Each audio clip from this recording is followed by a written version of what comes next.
Now it's time to start practicing calligraphy. For the calligraphy writing, you're going to use these practice sheets.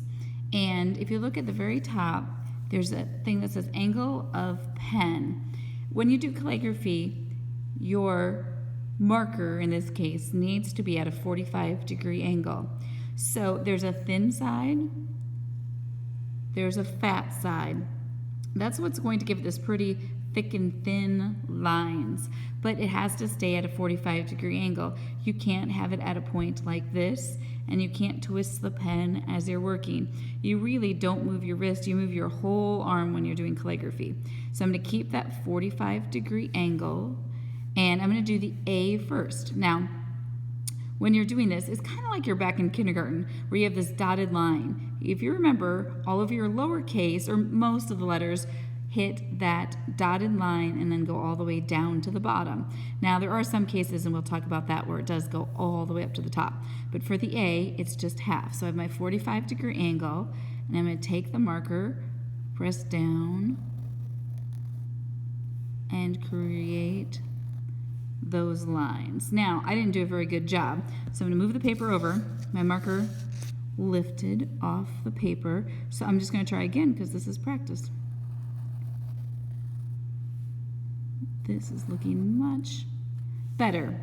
When you're happy with your letter, then you're going to move on to another letter, and I don't care what letters you do, it's just practice on this paper. So the next is going to be the B, and the B, the circle part at the bottom stays down lower, but the top goes all the way up to the top of the line. In fact, if you follow these arrows, that's the direction it's supposed to go. So my B starts up here, and then it comes down and back up. B is not my favorite one to do. I think mine looks like a 6. So I would repeat it to try to get this line a little straighter, and just keep practicing like that.